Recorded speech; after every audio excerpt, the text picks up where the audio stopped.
Okay, Father Miller here. Welcome back to the Nerd Father. Happy to have Father Sinatra with us. How are you? On the mend, but pretty much there. Oh, that's right. You had the Rona. Yeah. And it looks like it's going through my staff. That's why I'm a little late. So did you have masses this weekend?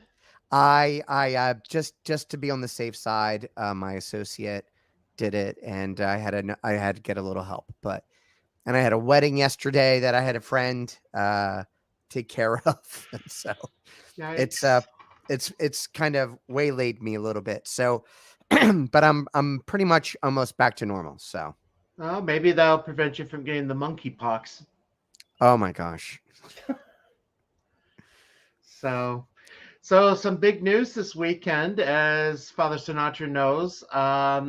This is going to be more of a Catholic stream tonight than a nerd stream, because the Archbishop of San Francisco kind of lowered the boom on Nancy Pelosi. And this is not meant to be really political, because it's so easy when you don't agree with the person. But the Archbishop, and I can't pronounce his name, has basically said that Nancy Pelosi is not to present herself for communion. And remember, like, if we, I think it's so important to talk about this from the get-go, that this is not a punitive measure.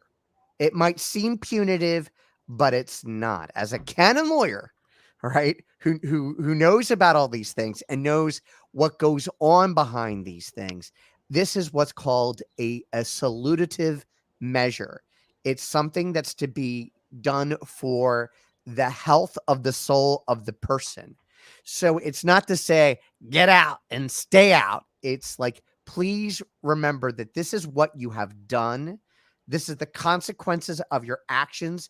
Please know that this has separated you from communion, and that we are asking you to change your mind, return to your faith, have a conversion, and you'll be well, reconcile yourself with the church, and everything will be hunky-dory. At the same time, you also have to stress that this is not an excommunication. Oh, no. Although some canon lawyers would argue, by the very nature of the obstinate, the obstinacy of the person in question, and the pervasiveness in error, and the somewhat public unwillingness to recant, even though it's not formal, it's implicit and not explicit, that it would be a a lete sententiae excommunication. Some would argue. See, I described it to my kids in the past that somebody who might be a politician that doesn't want to force their faith on the American people, but might be personally opposed to it. It's like, okay, well, if you're personally against abortion, then you should not be accepting the highest award from Planned Parenthood, let alone speaking at their banquet. Right. So I mean, that's what she's doing. Yeah, that's but without coming out that like that's the persistency of it. So it could be very because remember that the answer to every canon law question is it depends, right? Depende, right? It depends. So in terms of you could argue, and I'm not trying to do this to hedge my bets. I'm just trying to talk about it from a canon law perspective, that you can say in a particular point of view that she's already in a lete sententiae excommunicate, or any we'll say any politician who's persistent, even in an implicit way, without coming out explicitly and saying I'm being obstinate, would be that. Yeah, and I mean, this was the idea. Again, there are pro-choice Catholics in Congress, but they're not as vocal and quoting their faith like she has when it came to it. I mean, this was the scandal of Ted Kennedy and his funeral. I mean, the fact that now Theodore McCarrick, I still remember watching the burial of Ted Kennedy. Basically, McCarrick was reading the letter that Kennedy wrote to the Holy Father saying he wasn't always a perfect Catholic, but he did this, this, and this. But, that whole unabashedly support for abortion was never mentioned. So, but have you had a chance to read the letters, or? I just seen bits and pieces of it. I have not. I'll be the first one to admit that I have not read the that's letter. Okay. So, I mean, the thing that he did 2 letters, one to the people of the archdiocese and then one to the priests of the archdiocese, explaining why he's taken the route that he is. And again, San Francisco is the modern day of Sodom and Gomorrah, because when the Archbishop did something similar a number of years ago, 100 people took an ad out in the San Francisco Chronicle, basically calling for the Pope to replace him. Let's see. I'm just trying to see what it was. Well, I mean, there's lots of places that are a wretched vial of scum and villainy, to take a nerdy approach to it. I mean, there are a lot of places in which sin is pervasive like this. So, yeah. So, I mean, he is quoting the Code of Canon Law, Canon 383. Do you know that one offhand? I can get my code real quick. Hold on. Okay, so when we were in the seminary, I had to take a semester of canon law, and then I had to take another semester in canon law regarding marriage. So a whole year of canon law. Father Sinatra himself is a canon lawyer, so he went to Rome to study law. Just as a person might become a lawyer, he is a lawyer, but when it comes to the law of the church. And hopefully he'll show you how thick the book of laws of the church are. But...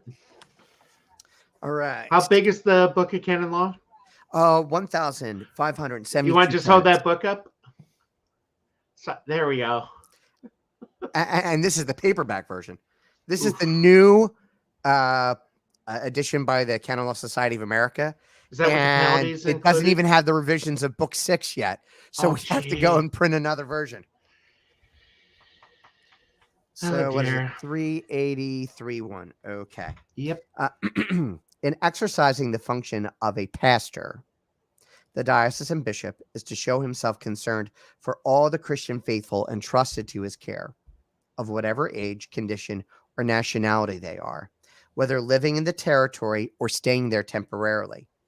He also is to extend an apostolic spirit to those who are not able to make sufficient use of ordinary pastoral care because of the condition of their life, and to those who no longer practice their religion. So basically, it's the bishop, the archbishop saying, I am the archbishop of everybody. Let's see. I'm just seeing what else it was Within that his he said. territory. But yeah, so I mean, again, he's talking about, and this is something that's been a while since I've studied it, formal versus material cooperation and evil. Mm-hmm. Well, Yeah, so it would probably be remote versus proximate as well. see, that's the thing. It's hard to remember all those different things because there's formal and remote. Then there's what is the proximate versus Well, the formal material, proximate versus remote. It's about that's remember, form is I don't even know how I can tell. It's okay. Let me see. I can I'm a probably canon lawyer. I am not a moral theologian. Let's see. But yeah, and the reason why also too is, you know, she is from that area. Even though she might spend time in DC, she has what we would call domicile in both places, or domicile and quasi-domicile. So she technically still is his subject. Yeah, and I'm just going to bring this up. I sent this to you earlier. This is from the San Francisco Chronicle, basically saying that it should be the Archbishop's final act here. So honestly, if you lose San Francisco, then you're doing something right. Hey, you know, remember that we don't answer to the press. We answer to a higher power. Better for us to obey God than men. Right. Serve God, but instead of mammon. So, but I also too, you know, for a lot of people out there who've been so frustrated, I think this is like there's a collective exhale too, you know, and it's not an easy thing to do. You know, there are going to be a lot of consequences about that. So, yeah. So I'm just trying to think, what was it? I mean, you know, again, I'll tell you what's been fun to read is Catholics for Free Choice. Their Twitter thing has exploded. I'm sure. And then the National Catholic Reporter. Right. They're interesting too. So, but yeah, this article basically talked about, what was it?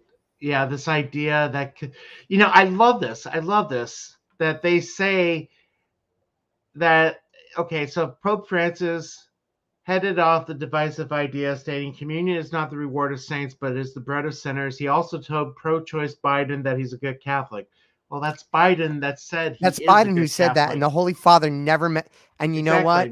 The Holy Father never ever says anything like that.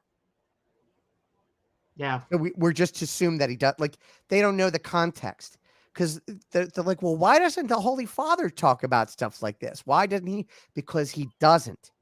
He talks about the salvation of souls in general. Behind the scenes, he might talk specifically, and he would never come out and say about a politician or a particular leader that they're doing this, that, or the other thing, unless, you know, it's something that has, you know, like, take a look at the whole concept with the Holy Father in the Ukraine, right? He's talking about it without specifically pointing at people, but like, you understand exactly what he's talking about. You know, I would not want to be Archbishop Quill on Judgment Day.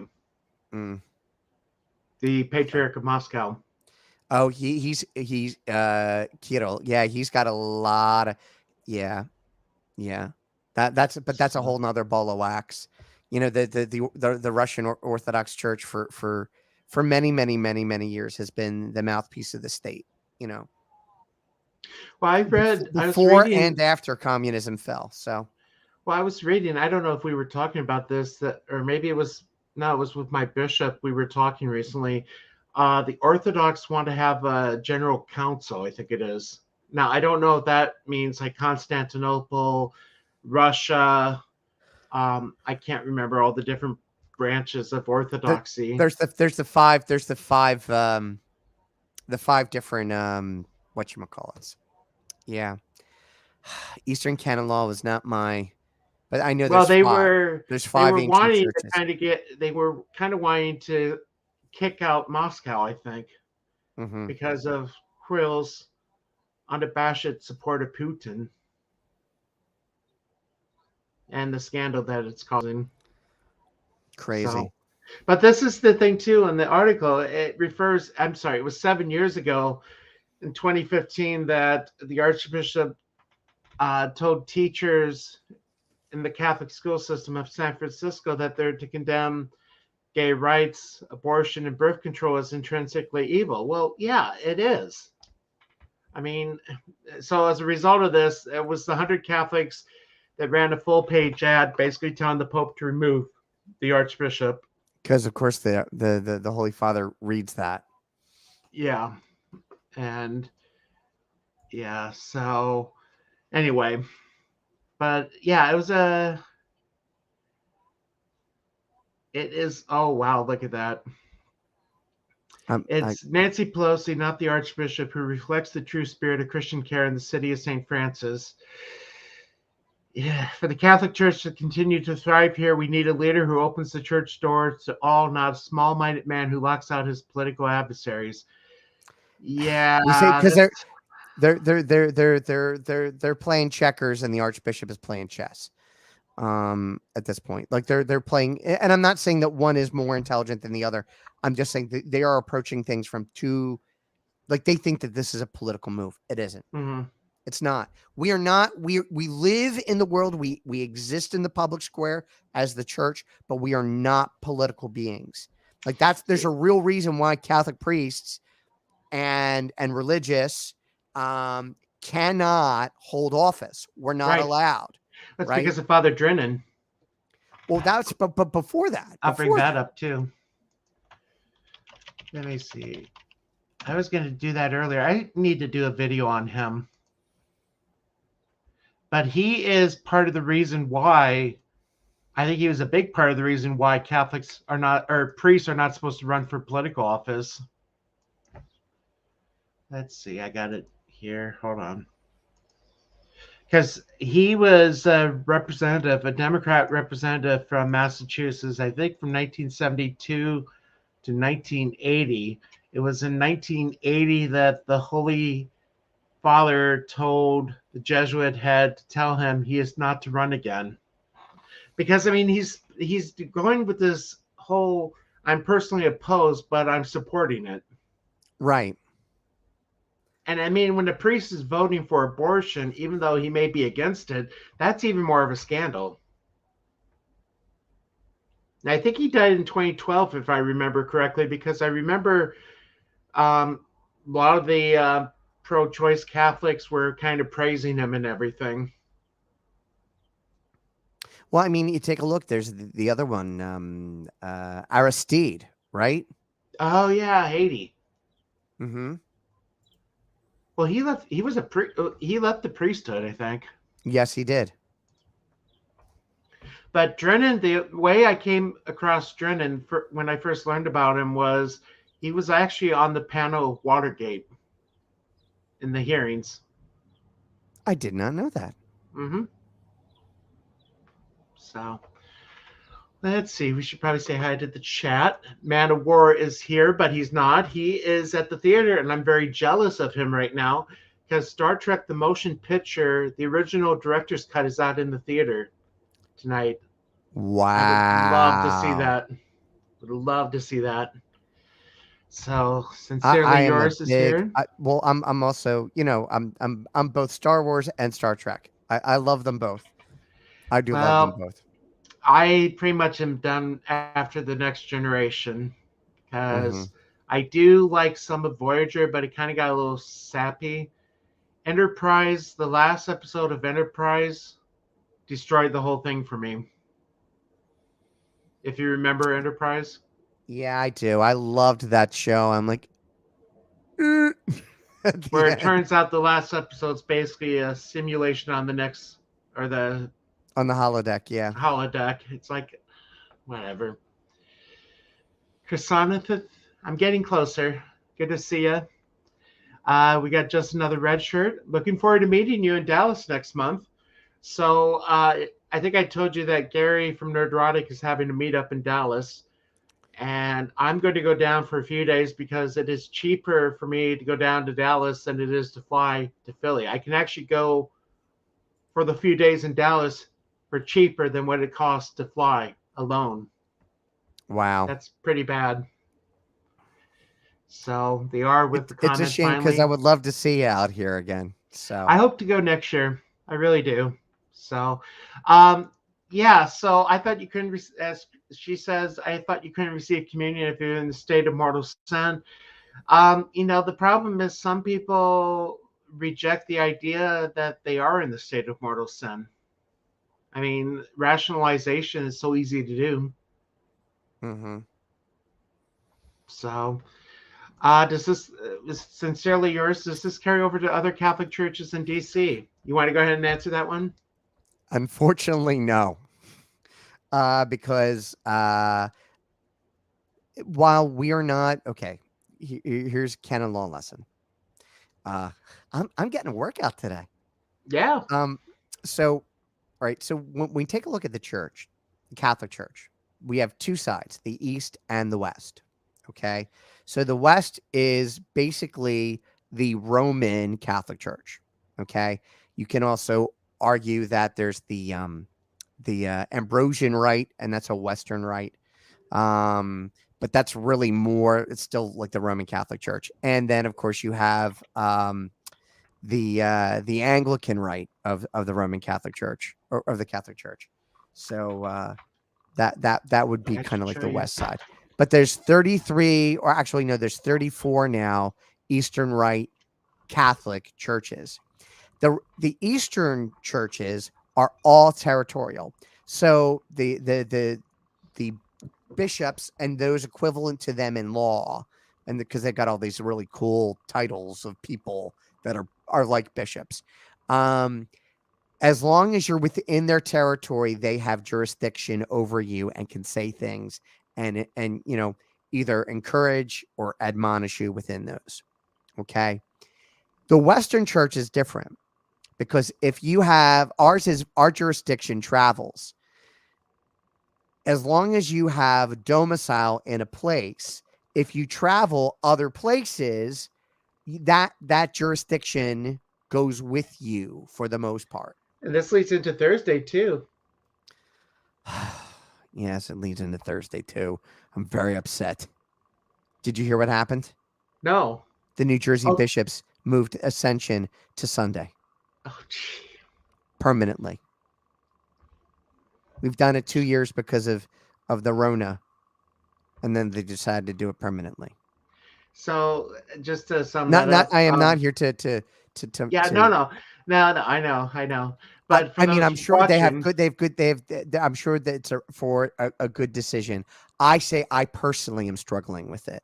I'm not, and I'm supporting it because I love my bishop. I love my bishop. I love the church. I'm a faithful son. I'm going to do what they say. I just personally am struggling with it. That's all. So basically, it would be like somebody from Iowa that's in Philadelphia, where it is a holy day of obligation. Right. Where in Iowa, it's moved to a Sunday. The Iowa guy would not be obliged to attend Mass on Ascension Thursday if he's in Philadelphia, where it is. Correct. I think it is if he's visiting, right, not living there. Right. I mean, there's the whole concept of being a vagus, right? If you are, which is where we get the word vagrant from. If you're a vagus or a traveler through a place, that there is a little fuzzy thing. Do you go with where you're from, or do you go with where you're at? And the answer to that question is, it depends. Mm-hmm. It depends. Like the only place that would really make a huge difference is, say, like Rome. Like if you're or not actually Rome, more the Vatican, the Holy See. If you're in Vatican territory, if you're at St. Peter's, right, they celebrate something as a universal feast day. If it's not a feast day where you're at, you still have to celebrate it because you're at the home office. Like January 6th. You know, the Epiphany is always the Epiphany in Europe, especially in Rome, especially in the Holy See. So when it's January the 6th, you have to go to church there. But, going back to the question, this kind of gets into a little bit of American church history here, because Father Charles Coughlin, the radio priest of the 1930s, who pretty much was an anti-Semite Yahtzee, almost.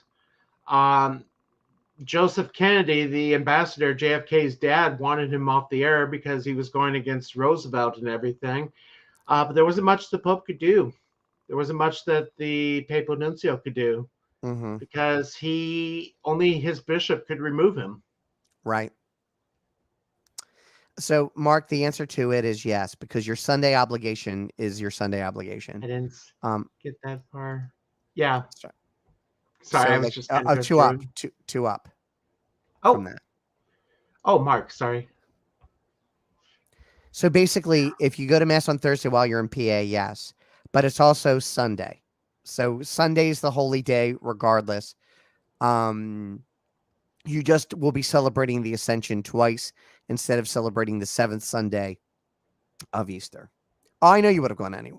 Well, I would assume. I don't know you. I don't know you for Adam, Mark. So I'll be honest, I don't know why. I think that's the problem with the church is they've lost the holy day, the specialness of holy days to the point where you're wondering, okay, is this a holy day or not anymore? Well, it depends on the past. Well, if you look at it, I've tried to do some research on it because I've in my column in my bulletin, I've talked about this before, like way before this, is the fact that different Episcopal conferences, like, okay, so, all right, I got to take a step back. We got to talk about the principle of subsidiarity, right? Something that the Holy Father is, and you are looking good, Father. You're styling and profiling as always. I just want to say, Rose, I'll text you after this. I'm basically in the heart of my diocese, and you know which one that is. So I'm doing pretty good. I'm very happy. So, basically, whatever can be done, it's sharing the power of governance within the life of the church. So anything that can be done on the lowest level should be. In other words, you're not going to write to the Holy Father in order to dispense your parishioners from the merely ecclesiastical law of eating meat on not eating meat on Fridays. You know, all those types of things. Okay. So basically, they have the Holy, the Second Vatican Council really wanted to spread the wealth, basically to not make the church so top heavy. We have a leader, Jesus, right? He's the head of the church. God is the head of the church, right? We still have the Vicar of Christ, the Holy Father, but in order to make the church run smoothly, there are things that happen on a local level that local bishops can handle on their own. And that's why we have the United States Conference of Catholic Bishops, or the USCCB, right? Which actually deals with the contiguous 48 states and Alaska. But like Puerto Rico is part of another Episcopal conference.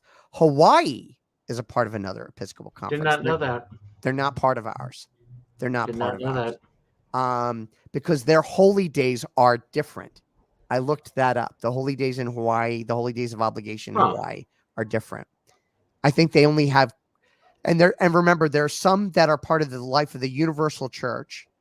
Like Christmas is always going to be on the 25th of December. I think it falls on a Saturday this year, doesn't it? Or no? Sunday. Okay, good. Is it Sunday? It's Sunday this year, I think. Because when it fell on a Monday, I remember I had to do 4 masses on Sunday because having 3 parishes, you do the 3 Sunday masses, and then you got to have at least 1 vigil mass. Right. So it's Sunday. It is Sunday this year. Last year was Saturday. Okay, that's right. So, the thing is that, and that's the crazy one, where you have 3 masses or on Friday, you've got the midnight mass, and then 2 masses on Saturday. And the bishop's like, tell your people you're not having a 5 o'clock mass for Sunday. I'm like, okay, if you say so. And I did. And then what I did was I actually moved my 5 p.m. mass from Saturday night to Sunday night, just in case. There's no 2-for-1s. No. So if you go to mass on a Saturday night, it either counts for Christmas or Sunday. Right. So let's see. I've just seen. Oh, we got Miss Martin with us. Hi. Good to see you. Hey, great to be here. Mea Maxima Culpa had a bit of a family. Oh, no worries. But I'm so happy to be joined by 2 of the most awesome fathers on the live stream. Well, we were just doing canon law about the San Francisco situation. Yeah, I figured that you all would know a lot of the technical stuff. And then it moved to Ascension Thursday. We're all over the place today. Well, Holy days of obligation, which ones are movable, which ones are not, and different levels. Yeah, I did notice on Twitter, as far as this whole Pelosi situation, that suddenly everyone's a canon lawyer. Isn't that amazing? And everyone who doesn't know anything even about the Catholic Church suddenly knows canon law, let alone even with the stuff that's coming out. Well, with the possible decision of the Supreme Court, everybody becomes a moral theologian. Well, the thing that needs to be stressed too is this isn't a fly of the moment. I mean, he has reached out. I mean, the document, if you read the document, I think he's reached out at least 7 times asking to meet with her. Yeah. And she never did. Well, see, that's the other thing as well. And I can tell you this as a lay woman, that this whole scandal, and it's been a scandal, the way the Holy Father, I pray for him, and even the Catholic Church, the hierarchy, the way that they have allowed it to go on this long, because and I know that if I were persisting publicly in such a grave scandal at my parish level, and the priest asked to meet with me, and I wouldn't, I'll tell you, because I know this has happened, that you get maybe 1 strike or whatever, is that the lay people, we are not given the same consideration, the people in the pew, that they're giving to the rich. You see, to me, it's like the hierarchy. Yeah, the hierarchy has been saying, if you are rich, you are a different kind of Catholic than you, little Miss Martin uses, who's a little teacher in the pews, making Catholic school money most of my career. You are the one who has to behave herself. But these rich people, and you know what Jesus had to say about giving preferential option to the rich? Right. Yep. Right. So, but in their defense, we just talked about this, the principle of subsidiarity, that the Holy Father in general, and not just this one, but a bunch of them, and good ones too, don't normally specifically talk about a particular political figure. Okay. They always talk very pointedly, but in general terms. Okay. That's just because they're universal pastor. Okay. And they don't want to get involved in, matters of state and get into that, because we're not political creatures. We just happen to live in the political realm. Yeah. So when we talk about the principle of subsidiarity, that has to be done on the local level. Right. Yeah. But this Holy Father, he has been undermining the local bishops on this one. In my humble opinion, if we, or maybe they've all been lying about what the Holy Father has been telling. I don't know. And trust me, I'm not a Francis apologist by any stretch of the imagination. He's the Holy Father. As far as I can do, respect and obedience, I will respect and obedience. There's the church is always in need of reform. Absolutely. It doesn't end just because there was a reformation or a counter reformation. That doesn't mean, that's it. Yeah. We're done. No, the church is in constant need of reform. Even now, even tomorrow, even if it was perfect, we would still be in need. Well, perfect. Yeah. Okay. And fathers, I also realize that, it is the job of the bishop, and the Holy Father knows that. Right. But there were some statements that he had come out with that seemed to be a little less supportive of the church and more in support of the humans. It's kind of really hard to understand. I can't judge him. Yeah. I mean, Yeah. the main thing is I tell people pray for him because, Father and I will be judged by how we guide our people, the bishop of his diocese, the Pope as a whole. Mhm. And that's why I don't know. I've not been ordained since the Pope died, so I don't know how many masses one is required to say when the Pope dies. Yeah. Well, Because when a priest dies in our diocese, we're required to say 3 masses for his soul. I can only imagine how many we would have to say for any time a Pope dies. Yeah. And I mean, and it's just been unfortunate because I think there's been a lack of prudence. And I want to make this clear that I think there's been a lot of prudence from our leadership. And there's also been a callousness towards the faithful. I can tell you this as a convert to the faith, and you know this as priests, that when we are following Christ, there is no condition. There is no amount of money, no amount of power anyone could offer me to make me blaspheme and desecrate the body and blood of Christ. That is the ultimate blasphemy. But these people just seem so eager to do so. Like, why are they so eager to do so? Well, I was going to say the other thing we need to talk about eventually is the idea of objective truth applying to everybody, regardless whether they're Catholic or not. Because this issue of abortion is something that applies to everybody, because either it is killing a child or it's not. I mean, there's no either or. Yeah. Well, and not just that, the fact that I was also came into the church in the 90s, and that was when one of the lines against the church was that the fact that for somehow we didn't single-handedly stop the Nazis. If only the church had, like, I don't know what they wanted the church to do. But so then, and I also too, like I don't know if you've ever read it, and there's a book, Father, you as a history buff, you might. Yeah. Pierre Blett, who was a Jesuit who worked in the Vatican archives for many years, collected all of the correspondence between the apostolic nuncios and the Holy Father during World War II. And it's fascinating. What's it called? Oh yeah. I think it's Pius XII, and hang on, let me find out if I can find the book. And I want to clarify that the point I'm trying to make is, of course, we do know that the church did a whole lot against the Nazis, but the secular people still, despite all that, were saying these people didn't do that. Yet at the same time, when we're trying to stop a second Holocaust, they're going, "How dare you?" And it's like you're judging us for the first Holocaust, which we actually weren't responsible for. But now you're judging us on this, the Pope and the Holocaust. No. I mean, there's lots of really good works about it, but there's just there's a disingenuousness about this whole idea of the church is expected to stand up to evil. So we stand up to evil, the evil of abortion, and then everyone's like, how dare you? One movie I would really recommend on Pius XII would be the one that came out a few years ago. I think James Cromwell was in it, Under the Roman Sky.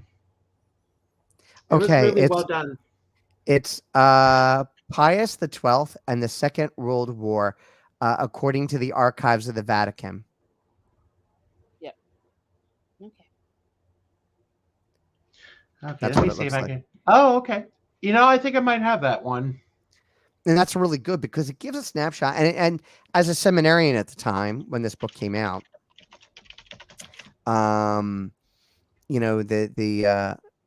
it was interesting for me. It was kind of dawning on me that Pius XII, before he was Holy Father, was also nuncio in Germany. So he had a great love for the German people. And he was the pastor of all. He wanted the end of war. Of course, he wanted the protection of the dignity of human people, right? And an end to the Holocaust. But he wanted an end to war. And he condemned, and he had to be very careful because the bishops in the Netherlands right? They came out and they publicly, took on Hitler and the Nazis, right, and condemned them.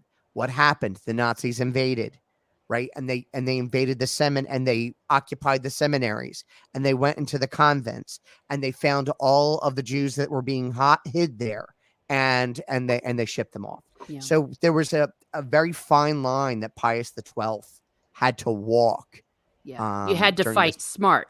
Yeah. And Absolutely. that's how Saint Edith Stein got murdered, because they also took all the nuns and the Right. Yeah.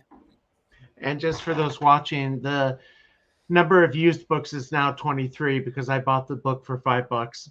I wanted to buy the book before I showed it. Okay, and I maybe I'll go and buy it too. Yeah, I've got a whole bunch of books on this. Well, because I had to do so as an apologist, because I naturally became an apologist because everyone was like, why? So for like the first 10 years of my life as being a Catholic, I was being pelted from every direction about every possible reason why this is the Catholic Church is wrong and evil and liars, and just every slander that you can possibly imagine. Speaking of slander, here's Hitler's Pope. That's what I was about ready to say. Things like Hitler's Pope. Yeah. Mm-hmm. And I don't know, fathers, if you brought this up as far as concerning communion, but it's not necessary, though it's good and holy and we're supposed to receive communion at every mass. Like that, it's not just like Nancy Pelosi, or for example, like that if I find myself in a state of mortal sin and I need to repent, just maybe whether it's public or not, that I am not to present myself for communion either. And it will be very common that you will see people at mass, adults even, that will be crossing their arms over their chest, and that means they receive the blessing. It's not abnormal. Or you can sit in the pew, or maybe the person's not a Catholic, or the person hasn't made their first communion, because of course I was. Or maybe they haven't held the fast. Yeah, or they haven't held the fast. That's another thing. I know that I once was in a situation, I wasn't sure that it was a moral sin, but it was a school mass. And right before, I was so mad about a situation that happened with a student. I was just furious. I was like, I'm just not in a disposition to receive communion. So I just received the blessing instead. In other words, it's not a crime. It's not even unusual for even Catholics in full communion with the church to not take communion. And nobody would be judging or even having a problem if Nancy Pelosi, for example, or anyone in a state of grave mortal sin, if they were to just cross their arms over their chest and receive a blessing or stay in the pew. There's nothing abnormal about that. There's nothing wrong with that is actually commendable. Hopefully Father Sinatra's not getting another hospital call. Oh. He had one last week, so he had to leave the stream early. Oh, yeah.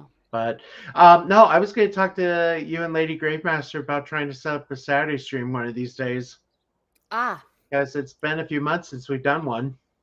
That is true. Yes, you've been off hanging out with the Sisters of Mercy. Okay. I can say it. Okay, I was about to say, it's like, but is that common knowledge that you were with the sisters? No, I'll tell you what. I basically said on the stream, basically, I got depressed. I mean, isolation is not good for me. Where I was a few hundred miles from all my friends, both priest and lay, and being out there for 4.5 years did take a toll on me mentally. Yeah. Well, we're humans. And we are. And that, especially priests. And I was actually thinking about this today at Mass, and a little bit of what you'd said, Father, about that. How often do families invite their parish priest over? I got a call. Oh, okay. Yeah, that too. Hold on. Yeah, how often, like, priests are human. They need human interaction, and people need to be inviting the priests over for family celebrations or even Sunday dinners. Like, hey, Father, would you like to come and have Sunday dinner with us? Why not? They're human. They need to be around people, and often that priests are away from their family. And I can't speak to you, Father. I mean, I personally have never invited a priest over to my house because as a single woman, that would be weird. But, maybe I'll get I mean, the thing is, if I get together with a single woman, I usually try to have somebody else around. I mean, just to avoid imprudence.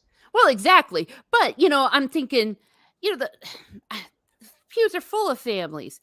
how many people, if anyone listens to this, and if you happen to be around any of these priests or your priest at your own parish, ask the father to come over for dinner, or even during the weeks. Like, hey, you want to come over and have dinner with us as a family?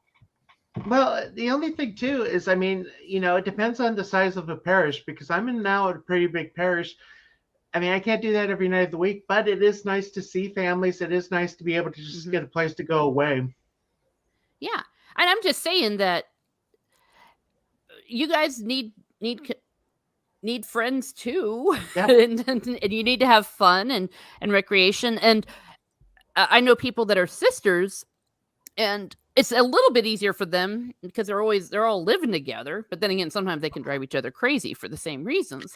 The community life is its own unique blessing and curse at the same time. Yeah. One of my favorite things about the Little Flower in her book is all those women cackling at each other. My gosh, they were all so petty. And I'm just like, oh yeah, like any other big group of women you get together. Even nuns will sit and backstab each other over nothing. Rose says that she has the priest over about once a month.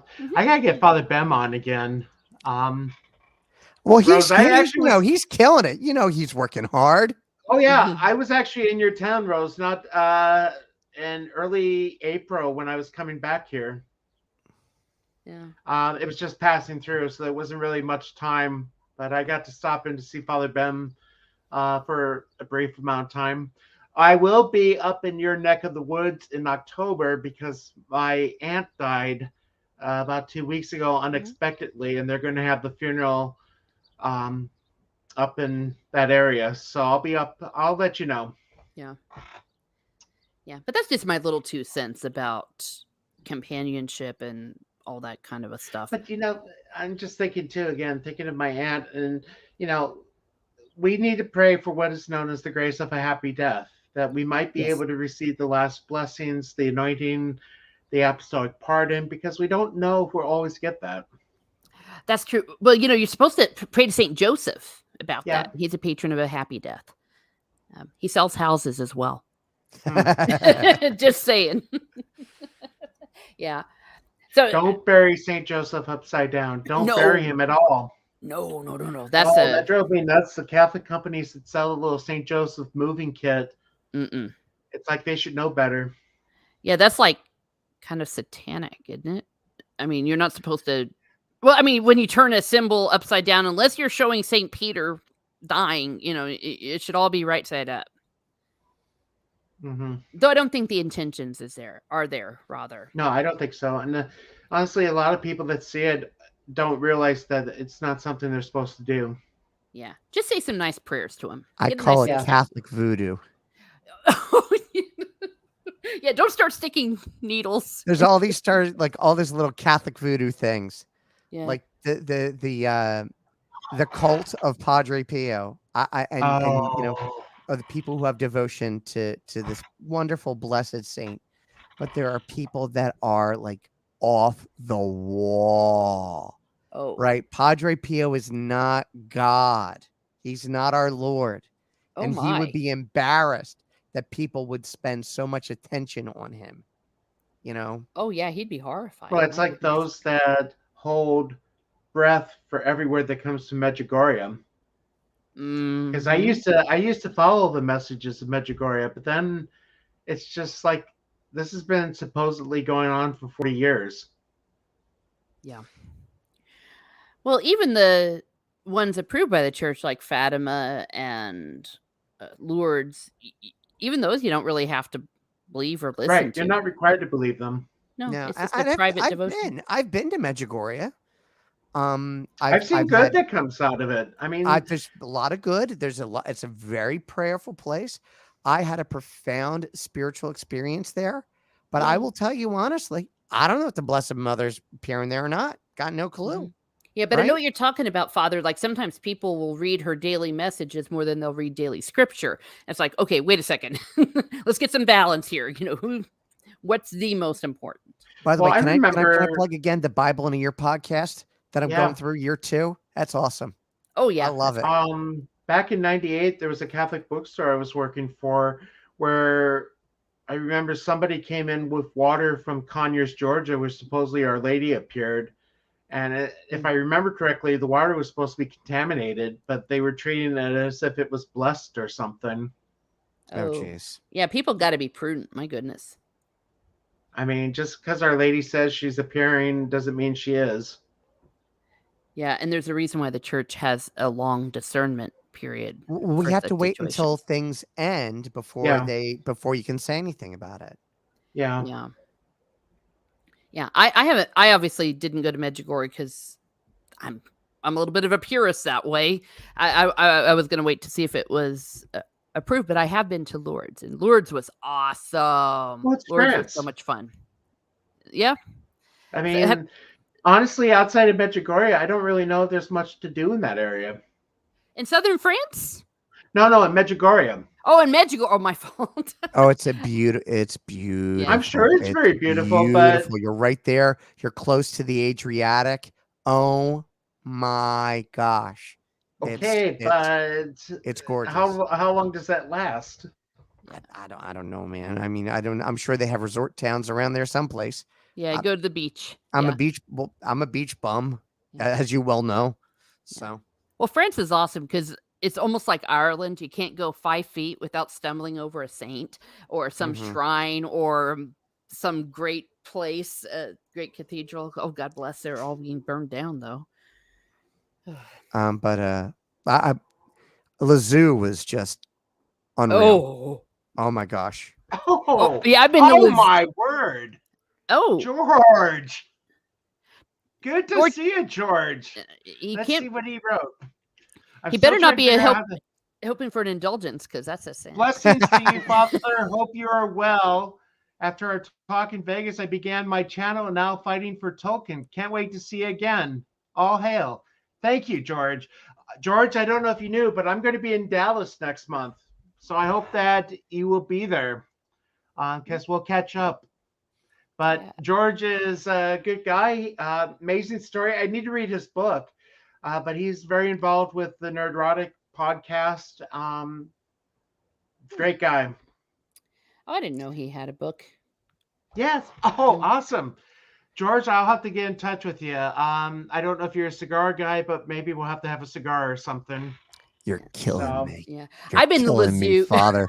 Yeah. You're killing me. Yeah, cigar. I haven't had a cigar since a year before heart surgery. You're killing me. Oh. Killing me. Well, I don't know who's killing who. I used to love cigars. I would smoke one. Oh, not all the time. But like that was my guilty pleasure. Like during the summertime in the backyard at a barbecue, an adult beverage and a cigar. And of course, my favorite cigar. Oh, a great cigar story. Father Rob's cigar story.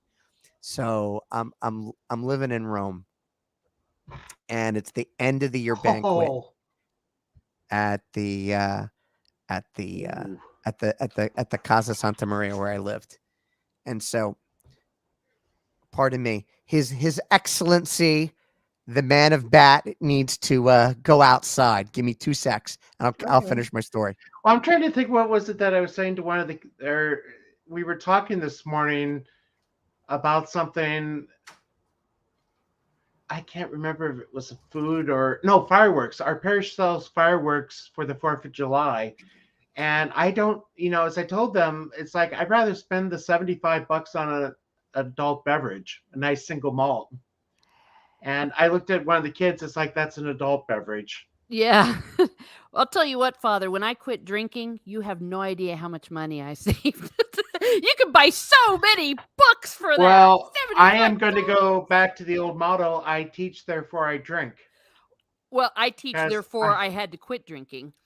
Well, I don't know if I had a chance to talk to you, but I am going to be teaching freshmen this year, which means I'll be teaching scripture, which this summer I'm going to have to relearn a lot of stuff because I haven't taught scripture in ages.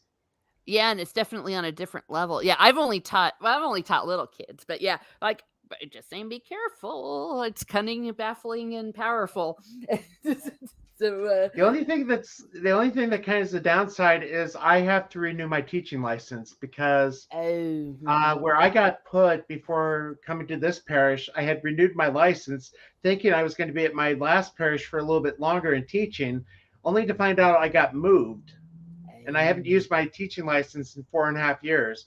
But the blessing turned out to be because I renewed it, I don't have to take 15 credit hours of education. I only have to take 6. Oh, well done. Yeah, I tell people always renew your license because you just never know. You never know what's going to happen. So it's Rome. It's 2012. End of year banquet. Oh, It's my anniversary. So I go out the day before and I go to the little tabacceria, the little tobacco shop, and they have in their possession a Cubano, Romeo y Julieta, and it's a Ooh. Churchill. That How much sucker did that set was you like back?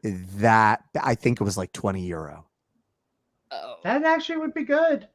wow. And Oh, so poor father, you have that look in your eyes. I smoked that bad boy.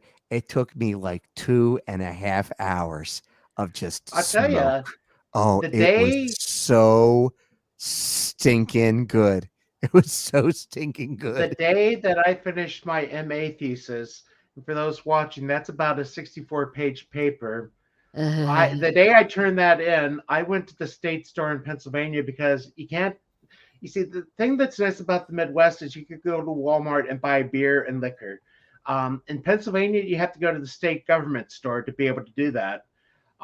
So, Father Sinatra, when Dallin and McHale came out for my first mass, I took them to Walmart to get some beverages after that thing, and they were just dumbfounded by the fact that you could buy beer here or you could buy scotch or whatever in the Walmart. Oh, But yeah. the day that I finished my MA thesis, I went to the state store. I bought a 375 of Black Label Scotch. Then I went to the Tinderbox, which is a cigar store down the street from the seminary, and I enjoyed. I celebrated. Wow. I had a Cool. nice cigar. Well, So. I'm pursing my lips together, only because I used to do a lot of all of that. not- Although I didn't smoke cigars, so. It's but okay. there It's is an okay. art to it. Well, and poor father, because how long has it been since you've quit, Father? You said you quit. So what? It's been 6 years. Oh wow, well done. And also too, I've also had to cut back on my drinking as well, because when you take warfarin, you have to be very careful about the amount of Yeah. alcohol you consume. In fact, when I first got back from Rome, I actually did start talking to a very nice Catholic lady who I still talk to now. Because the problem is that when you live in Rome, like the only thing that's there to do a lot is to go out and eat and drink and smoke and all that kind of stuff. So I came back, I was hanging out with my friends and I was drinking as if I was living in the eternal city. Well, when I lived in Rome, I walked everywhere. I'm like, oh, I got to drive home. I'm like, oh, this is not good. This is not good. Oh yeah, that's yeah. So that's the other thing. So that's why they're skinny in Europe too. You had to walk everywhere. Like I dropped 12 pounds in the 9 days I was in Rome. Yeah. Oh, yeah. And that's on top of all the gelato and pasta that I ate. Yeah, because not what you eat. It's well, it said it was naturally built in to your daily life because that's just the way it was over there. Here in America, we have to actually go out of our way if we want to do that. I mean, heck, I don't even know if it's legal nowadays to ride your bike to school. Because as a kid in Ireland, we used to walk, we used to ride our bikes and all that, and you barely ever were in a car because there was. I'll tell you, I'm actually thinking of biking to school this fall. Do it, Father. Do it. I'm 4 miles from the high school I'll be teaching at, and if gas gets up to $6, I don't know. I don't know. And for just another red shirt and George, that's why I will not be in Vegas this summer. I really would love to go to the Vegas meetup, but it's going to be during the in-service days leading up to new school. So I got to be around for that. By the way, buy yourself a nice road bike or a hybrid. You know, I have a Trek. You have a Trek? Okay. Yeah, I've had is my it a Trek mountain for bike about or 10 years. Is it a mountain. road? Mountain. Yeah. Okay. Because a hybrid can, especially if there's hills. I have started biking. it started during COVID, and I've been biking to the store. I've been biking everywhere. I've been biking to mass. I'm the only, and the priest got so excited because like finally someone's using the bike rack. Well, because no one uses it because No, I everyone know, I drives, know. and Yeah, and, but- and it's nice. You feel like satisfied. You feel like you've earned your trip. And I think Well- tomorrow will be the first time that not that I feel terrible, but I think I'm going to be well enough that I'm going to try and get on my road bike again and So do a little churro. when do you get to go out and be around people again? Technically speaking, I can do so now with a mask. But I just wanted to be safe, because just because I tested positive on Tuesday of last week doesn't mean that, like, that was not the first day that I had symptoms, right? I Yeah. had stuff. I Well, I I'm had happy you're felt doing well. bad the couple days beforehand, so I figure I'm really close to 10 days. Yeah. Isn't it fun though, Father? It's like, oh my gosh, I don't have to be around people.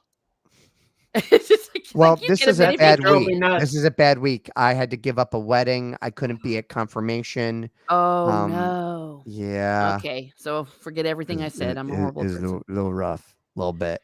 And no, like my the- staff is Since sick. I told my people my introvert was annihilated over the last 4.5 years. Oh yeah. It didn't kill mine, actually. It made me love it and find a warm place to it. I'm a Carmelite at heart. I just Well, I can't do it. That was always my I think you problem. probably did it better than I, because I ended up binging Red Dwarf. I ended up binging, I don't remember what all I binged. Yeah. Well, Oh, yeah. I I just spent a weekend as a Carmelite. It was fun, but by Sunday I was like, I can't get do this. me out of here. I saw Into Great Silence. Have you ever watched that movie? Yes, No. yes. I lasted 20 minutes. Oh no! I got it's the the best movie hoochie ever. scoochies, and I'm like, oh no, Father can't handle this anymore. I gotta turn it off. Or maybe I lasted an hour. So I'm like, I can't handle it anymore. I started to like shake. I'm like, I can't handle it. Oh, I but can't it's handle great it. if you want to go to sleep. I am an extrovert. That's why I'm a parish priest. I need to be in a parish. Here we go. Well, I like to perform. That's how I get it out of my I system. will say that I did share this with the rabbi. This is a Red Dwarf quote here. What? It's a space code, Oh, space gotcha. regulation. But sure, sir, that's impossible without at least one live chicken and a rabbi. Let me see if I can find the clip of it. I mean, it is worth it. What actually is the regulation? Do we know what the regulation is? No. It's basically. Are you familiar with Red Dwarf? I am. Here Is we it go. the Let me hologram see. that says it? Yeah. Gosh, it's been so He's long. funny. Oh, by the way, just as a nerd thing, I finally got a chance. I watched it today. I sat down and watched Spider-Man: No Way Home. First time? First time. Oh dear.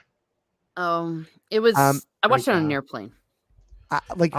For me, like, it was hard to watch in the beginning because it's that type of like humor situation that really makes me feel uncomfortable. I don't know why.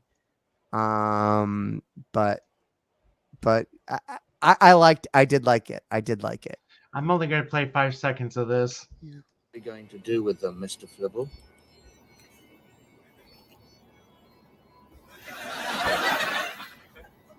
We can't possibly do that. Who'd clear up the mess?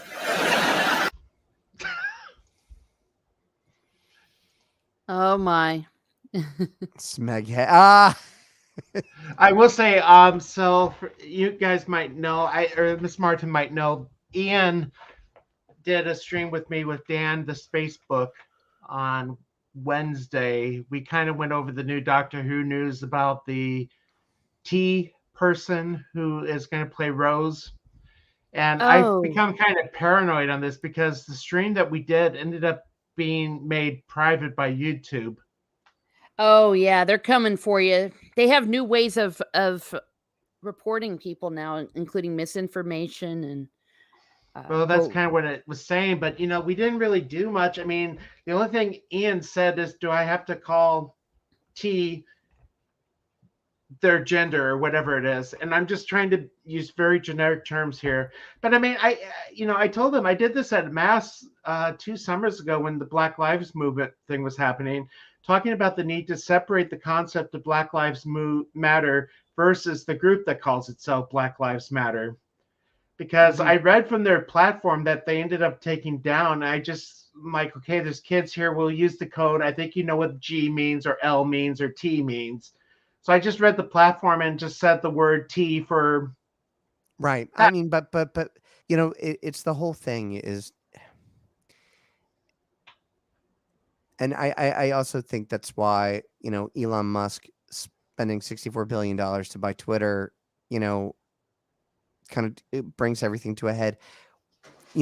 What we say is social media. What we say is free speech. What we say is free expression. Either it is or it isn't. And the problem is that they've given the platform of saying, oh, this is what we are, when it's only this is what we are as long as you agree with what we say, that as long as you agree with us, right? Instead of being truly open. And they're saying, well, oh, it's the whole concept of a disagreement or at least an argument in the truest sense of I have a contrary position to you.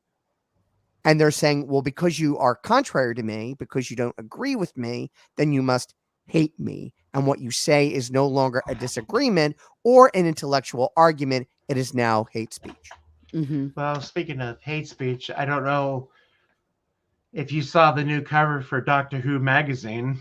Oh, I have not. Put on a shirt. That's all I gotta say. Put on a shirt. Wait, who's what? Oh, that's what. Oh, who? Put on a shirt. That is the image they're going to try to draw me back into Doctor Who. Doctor Who is not a somebody. sex Somebody said he looks Put like on a Chris, shirt. Somebody said he looks like Chris Tucker from The Fifth Element. Wait, okay, so help me out. Is this a guy who is the new Doctor Who or the guy that's the new Rose? No, the new Doctor. Okay, because I get really confused. But Dan had an interesting theory, and I've been hearing it, that Jodie's going to regenerate into Tennant. That's and then the rumor. Tennant will regenerate into this guy. Huh. That he's a stopgap. But I mean, that it just is like, it's like we're throwing out numbers now, because then that means if you count Tennant's regeneration, I can't remember, in World's End. He's not going to be the same. Is he going to be the same doctor, or is he going to be somebody different? I don't know. I mean, and that was the thing I didn't care for Tennant's little speech about how when he regenerates, it feels like he's dying and it's a new life again. I didn't care for that part. Yeah. But I don't know. Well, with the 50th, they did bring back, Tom Baker as like, oh, you revisit some faces again. Well, that's part of the thing I think they're going to do, but I don't know. I mean, I don't know. I told Ian, it's like, okay, this show's been running since '63. That's the only reason why it's able to continue. But if this show started like 10 years ago when the reboot, and this is the garbage they're producing now, there's no way it's going to survive. Writing. No, it's poor writing. They're retconning themselves out of existence. They're taking, and trying to be poignant and relevant. They're unraveling, everything that made that series fantastic. Right? In the very beginning, when they brought it back, it was supposed to be for little kids because, it's almost like a suspenseful thriller and being scared of the boogeyman underneath your bed. Right. But it comes from outer space. And that's the whole thing from the very beginning, what it was supposed to be. Yeah. And when things lose their way, there's a reason why they're scrambling. This is the new Rose. Okay. You see, and Okay. I don't even know how that's even possible because well, first of all, I quit watching it It's not during supposed to be Matt's Rose Tyler. The way I understand it, this is not supposed to be Rose Tyler. Supposedly, this is supposed to be the whatever of Donna Noble and the guy that she married. Oh, okay. You see, And they I don't even decided to know what's going name. on. They decided to name it Rose. Again, I'm trying to be careful because I don't want this to get. Let's just they're named the child Rose. They named the That child. There we works. go. Yeah. Well, I don't know. I don't know. I just don't know anymore. to be fair, I'm just at a point where I'm just not watching this stuff because fool me once, shame on me. You know? My heart has been broken. I mean, I really want good to Who. I miss the days where I couldn't wait for Mass to be done so I could go back to the rectory to watch the Who on Saturday nights. Those days are gone. Yeah. My whole adolescent childhood from 7th grade, 6th grade, 7th grade on. Because let's face it, my brother and I were nerdy. We didn't have a whole lot of friends. NJN had on Saturday night, they would take a whole run of series of an episode. So basically, what would go over a whole month on BBC, they would show in one night. Yeah, that's how I was introduced to it too. Right. And it would start at 7 o'clock at night and it'd be done by 9, 10 10:30 at night. 10:30 at night, the Doctor Who theme would come on. It'd go to midnight. Oh, wow. Oh, that sounds and like as fun. I was saying to the other guys, the one that has always remained with me is John Petrie's Pertwee's Infernal. I don't because remember of the alternative dimension. They're drilling a hole into the core of the Earth to be able to get energy, and it basically leads to the end of the world. I just remember the Key of Time. I thought the Key of Time was awesome. That was great. Do you have BritBox? Huh? Do you have I don't have BritBox? BritBox. No, I you don't. should, because they got the whole Classic Who on it. Yes, and not just the Classic Who, but all the really I can't good afford another streaming service. I'm looking at my own finances. I'm like, oh, I got to get rid of something. See, I made the mistake. I just started to resubscribe to HBO because I'm watching The Time Traveler's Wife. Oh, that's because I like the book. I mean, I remember reading the book about 10 years ago. I like the movie that came out. I like the idea of time travel and all that. This one, I like the fact that they're fleshing out the story into 5 or 6 episodes versus a 2-hour movie. The only thing that I did not care for is, for those that don't know, this guy has a genetic disorder which allows him to travel back in time. He doesn't control it. And when he travels back in time, he's nude wherever he lands. So there's a lot of back shots, which doesn't need to be there. Well, your first Doctor Who story was War Games? Oh, wow. Wow. I wish, the thing is, I wish I could remember when I saw Star Wars for the first time. Oh. I mean, it's always was part of my being a kid. Just as Doctor Who, I can't remember the first time I watched Doctor Who. I can't even tell you what mine. I know it was the 4th Doctor. It was on Channel 12 PBS. It was on a Saturday during the day. I'm gonna do this. Yeah. Whoops. I remember watching it as a kid, though. I started up with it with number 9. Oh my, what's... You can see kind of my little room. You got the Captain Kirk with the Tom Baker. Mm-hmm. That's next awesome. To it is the Friday Night Tights poster and Vegas Get Together. Cool. Russell. Yeah. Shuffle, shuffle, shuffle. Yeah. Well, so I feel bad. I feel bad for people that like Doctor Who because I enjoyed the new Doctor Who, especially until it started to go crazy. But I wasn't like one of those people that it was like a huge part of my childhood or anything. Just I loved it. But I can go for about another 13 because I have benediction tonight at 8 at the Pink Sisters. Yay!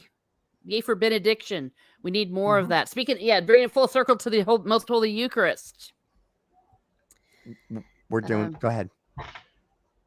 No, I was just about ready to wax. Oh, poetic about the okay. Eucharist. Oh, My microphone's right here. I didn't hit the microphone. Well, I mean, I don't know what it was, but it was just really funny. It was just like you went to your icon and we just heard rustle. It sounded like you were tearing down your whole room. no. Our diocese is going to have a Eucharistic procession the Saturday night before Corpus Christi. Yeah, the Saturday night, the vigil. So it's going to be huge. The only thing is I'm going to miss the Corpus Christi procession because I'll be in Dallas that weekend. Oh. Well, have your own, Father. But the bright side, and if just another red shirt, George, and anybody else that's going to be there, the 18th is my birthday. Happy birthday. So I'm going to be leaving on the 17th, Saturday the 17th, because we have Totus Tuus, the youth retreat, starting the 19th. So I got to get back to the parish because I'm kind of heading that up.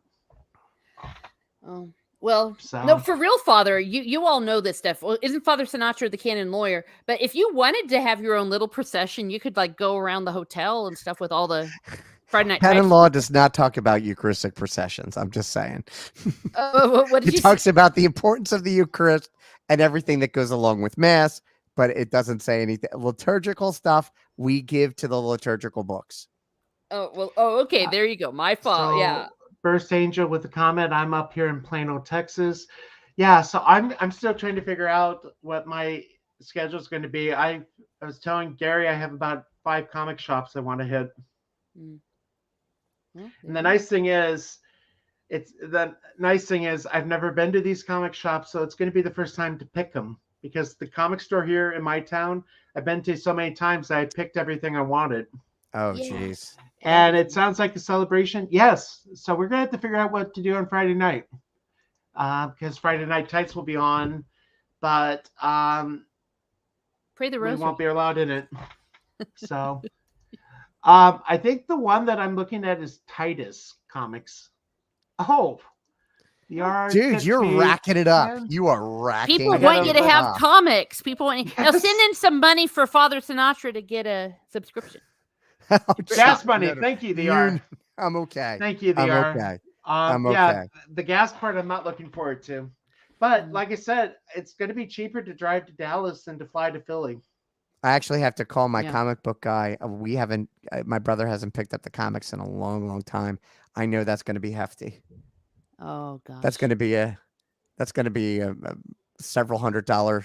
But like I hate not to I just want to keep. I haven't read any of those comics. The comics that I have ordered from my subscription, I haven't read in like 4 years. Oh, look at that. With Captain America? Yeah. Ooh. 2.0. Wow. You see, the one I was bad, but it's an investment in retirement.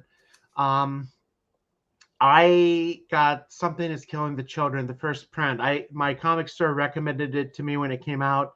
I bought it. The first print now is selling on eBay ungraded for like a few hundred. But Justin, who's been on with us, who runs the comic store back home, I submitted it to CGCD, I think it is, and they had a signing. So it's now a 9.8, signed by the author and signed by the artist. 9.8? He thinks it's going to be worth $2,500. Man. So that is now in my safety deposit box. I would start getting homeowners insurance. It's in my safety deposit box at the bank. Okay. Okay, so now everyone knows. Go rob the bank. Well, no, wait, but well, no, I'm sorry, Father. I'm telling people to sin. That's a sin. Yeah. Yep. Well, I think that's cute, fathers, that both of you still like to get your comics. I mean, the comics that I read as a little girl, they don't even have like anymore. They don't exist. I'm starting to read a lot of other stuff. Well, when I do read, I got to say this first. Neither of us are alcoholics or womanizers or greedy, I think. No, I am not. Oh, okay. Oh, Father you're talking Ted. about Father Ted. Father I was Ted. like, what? Who called you that? Oh, Father No, Ted. I love Father Ted. I Yeah. actually showed one of our sisters the clip of Father Jack rolling around because there's nuns and he's There's bringing nuns. in- There's nuns. Get me out of here. Get me out of here. The sisters in our diocese wear the habits just exactly like that scene in Father Ted. Wow. Well, one of my favorite Father Teds is when that really obnoxious liturgical musician with the guitar. I'm like, I relate. I like the youth pastor that gets trapped in the cave. Yeah. See, She's a young Graham Norton. Yeah. I still laugh at Dougal trying to decide reality versus fantasy. And you got the little rabbit and everything. Now, for those watching, one of the things we have to do when we're in the seminary, we have to take what's called the MDivs, the Master of Divinity, which is basically a comprehensive exam of 3 years of theology. So there's no way Dougal would pass that. Yeah. You know, because He's it's all definitely made up. not. He's definitely not a St. John Cupertino. Oh yeah. You know, that stuff is all made up. What do you mean? You know, Jesus, the resurrection, and eternal life. It's all made up. Dougal. It's like, no, it's not. It's real. Oh, and I love that in that same episode.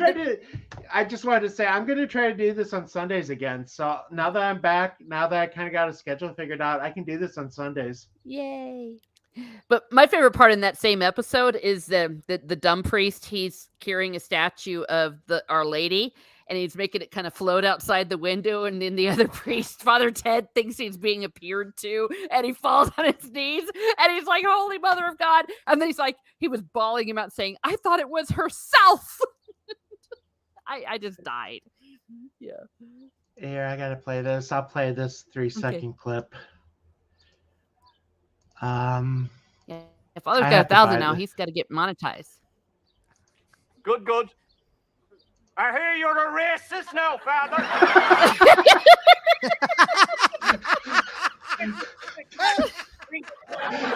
Racist. Everyone's saying it, Father. Should we all be racist now? Oh, no. Only the farm takes up most of the day, and at night I just like a cup of tea. I'd like to be able to devote myself full time to the old racism. He's just like, what? Have you seen that episode? Yeah, and isn't that where later he looks like he's Hitler? Because there's a little black Mustache. speck in the window, and he's like waving and everybody, and it looks like he's the mustache man. Yeah. Oh my gosh. Oh my God. Well, with that, we got to start wrapping up because I got to drive to the sisters. Okay. So, anything to plug? I'm gonna be back in action this week. Starting on Wednesday morning, I'll have mass, so I'll be live streaming like Holy Hour and whatchamacallit, morning prayer and stuff. So that'll start on the St. Padre Pio Facebook page. Just some normal stuff. The novena on Thursday night. I want to plug the novener. Yeah, we love novenas. So we try and stream as much as we can the novena to St. Pio Pietrelcina because I am the diocesan shrine of St. Pio Pietrelcina. So, that's on 7 p.m. on Thursday nights, and that's on our multiple platforms. That's on the St. Padre Pio Parish Facebook page, the Facebook page of the Diocesan Shrine of St. Pio Pietrelcina, the Facebook page of the Vineland Catholic Collaborative, and, of course, the YouTube channel of the one, the only Robert Sinatra. So that's what I got. Miss Martin Muses, what do you have on tap? Well, I have every Saturday at 11 a.m. Central. We are going through the Silmarillion chapter by chapter for no reason whatsoever. We've gone through. I'm sorry, Father? It's deep, he said. Very deep. Oh, it's very, very deep, but it's amazing. It's amazing. It's we're having fierce amount of fun with it. We're halfway through. We've actually already gone through The Hobbit, The Lord of the Rings, and now the Silmarillion, so you can see it on the playlist. I also have some stuff on the letters of J.R.R. Tolkien. So I have those, and you might find me pop up with certain things during the week, but currently nothing else planned. Well, I know I'm going to be doing the Friday streams again. I'm on the Rabbi's channel Friday morning. I think it's going to be 8 o'clock Central, which is 6 p.m. maybe in Israel. I don't remember the time distance, but we have to do it early here because he has the Sabbath. And then I'll have the Friday afternoon stretch before Friday night tights. And then I'll do this again next Sunday. So if you guys are able to make it, we'll do it again. Yay. Oh, and many thanks to Sincerely Yours, who just subscribed to my YouTube channel. Thank you so very much. good. And again, thanks to the R and George. Thank you Yeah. very much for the tips. It's going to go towards Dallas and some comics. So with that, we will say God bless, and we'll see everybody next